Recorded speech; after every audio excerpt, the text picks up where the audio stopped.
Shalom, shalom, bien-aimés, soyez bénis au nom de notre Seigneur Jésus-Christ. Ce matin, nous allons faire la prière du psaume 37. Le psaume 37, c'est un psaume dans lequel le roi David demandait à l'Éternel sa miséricorde pour ce qu'il a fait comme péché. Et l'Éternel lui a promis dans ce psaume-là que s'il se confie à lui, s'il fait le bien et il pratique ce que l'Éternel veut, il aura tout ce qui est dans le pays. L'Éternel le comblera de tous ses bienfaits, de tous les délices qu'il y a sur la terre. Nous allons faire ce psaume ce matin, mes chers abonnés, mes frères, mes sœurs, pour pouvoir demander déjà la miséricorde de l'Éternel et lui demander que nous puissions jouir de tous les fruits, de tous les délices qu'il y a sur cette terre, qu'en tant que ses enfants, nous avons le droit légal de bénéficier de toutes les grâces, de toutes les bénédictions, de tout ce qu'il y a dans ces parvis, de tout ce qu'il y a dans cette vie. Ce psaume, il est bien pour pouvoir demander déjà de 1, le pardon de l'Éternel pour tous nos erreurs, et de 2, ce psaume nous permet d'avoir la victoire, la grâce, les avantages par rapport à tout ce que nous pouvons avoir comme activité, que ce soit une affaire, que ce soit un projet, que ce soit un commerce, un travail, quelque chose que nous avons à négocier pendant notre journée ou quelque chose que nous avons à accomplir de bien pendant notre journée ou même notre semaine. Lisez le psaume 37 pour tout ce qui concerne votre héritage sur la terre des humains. Rappelez à l'Éternel qu'il a dit dans sa parole que toutes ces choses seront votre partage. Voilà, nous allons prier. Je ne veux pas bouffer beaucoup de temps parce que le psaume 37, il est déjà très long. Si vous voulez aussi que je vous soutienne dans la prière, vous pouvez mettre en commentaire de la vidéo votre intention par rapport à votre vie personnelle. Qu'est-ce que vous voulez? Qu'est-ce que vous attendez sur l'héritage de cette terre qui appartient à notre Père, qui appartient au Créateur? Qu'est-ce que vous voulez de l'héritage de cette terre?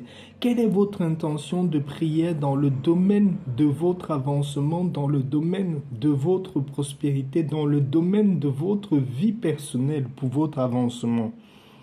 Laissez en commentaire, je prierai ensemble avec vous. Psaume 37 du roi David, prions. Ne t'irrite pas contre les méchants, n'envie pas ceux qui font le mal, car ils sont fauchés aussi vite que l'herbe et ils se flétrissent comme le gazon vert. Confie-toi en l'Éternel et pratique le bien. Aie le pays pour demeure, la fidélité pour pâture. Fais de l'Éternel tes délices et il te donnera ce que ton cœur désire. Recommande ton sort à l'Éternel, mets en lui ta confiance et il agira. Il fera paraître ta justice comme la lumière et ton droit comme le soleil à son midi. Garde le silence devant l'Éternel et espère en lui. Ne t'irrite pas contre celui qui réussit dans ses voies, contre l'homme qui vient à bout de ses mauvais desseins. Laisse la colère, abandonne la fureur, ne t'irrite pas, ce serait mal faire. Car les méchants seront retranchés et ceux qui espèrent en l'Éternel posséderont le pays. Encore un peu de temps et le méchant n'est plus. Tu regardes le lieu où il était et il a disparu. Les misérables possèdent le pays et y jouissent abondamment de la paix. Le méchant forme des projets contre le juste et y grince des dents contre lui. Le Seigneur se rit du méchant car il voit que son jour arrive. Les méchants périssent, les méchants tirent le glaive, ils bandent leur arc pour faire tomber le malheureux et l'indigent, pour égorger ceux dont la voie est droite.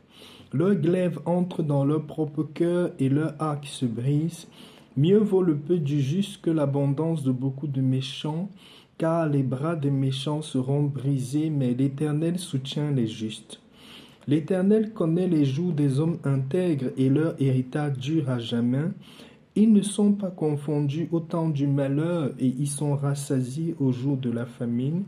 Mais les méchants périssent et les ennemis de l'Éternel, comme les plus beaux pâturages, ils s'évanouissent en fumée. Le méchant emprunte et il ne rend pas.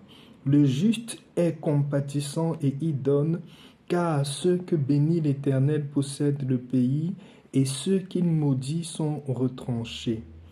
L'Éternel affermit les pas de l'homme et y prend plaisir à sa voie. S'il tombe, il n'est pas terrassé, car l'Éternel lui prend la main. J'ai été jeune, j'ai vieilli, et je n'ai point vu le juste abandonné, ni sa postérité mendiant son pain. Toujours il est compatissant et y prête, et sa postérité est bénie. Détourne-toi du mal, fais le bien, et possède à jamais ta demeure, car l'Éternel aime la justice et il n'abandonne pas ses fidèles. Ils sont toujours sous sa garde, mais la postérité des méchants est retranchée. Les justes posséderont le pays et y demeureront à jamais. La bouche du juste annonce la sagesse et sa langue proclame la justice. La loi de son Dieu est dans son cœur, ses pas ne chancellent point. Le méchant épie le juste et il cherche à le faire mourir. L'Éternel ne le laisse pas entre ses mains et il ne le condamne pas quand il est en jugement.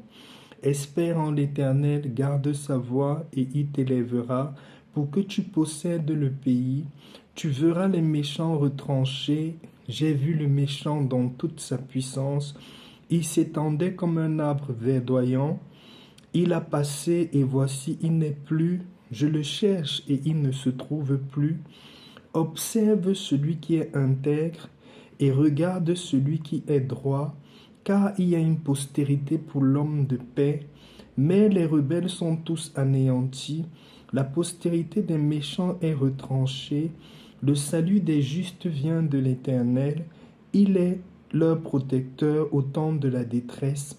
L'Éternel les secoue et les délivre. Il les délivre des méchants et les sauve, parce qu'ils cherchent en lui leur refuge.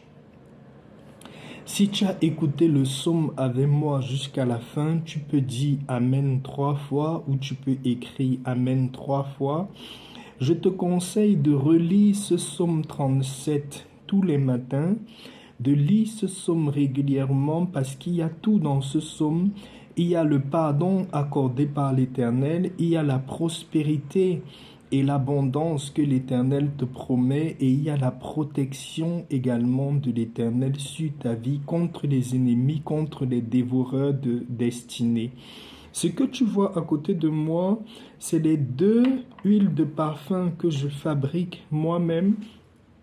Tu as l'huile de parfum qui t'aide pour les affaires, c'est 100% naturel. Tu peux l'utiliser dans le cadre de toutes tes affaires. Tout ce que tu as à faire dans les affaires, c'est une huile de parfum artisanale que j'ai fabriquée moi-même, que tu peux utiliser dans le cadre de la prière pour tout ce qui est tes affaires, tout ce qui est l'avancement dans ta vie. Et cette huile de parfum, c'est une huile de parfum qui est dans le domaine relationnel pour pouvoir avoir la faveur des personnes autour de toi. Cette huile-ci, elle sert à ça.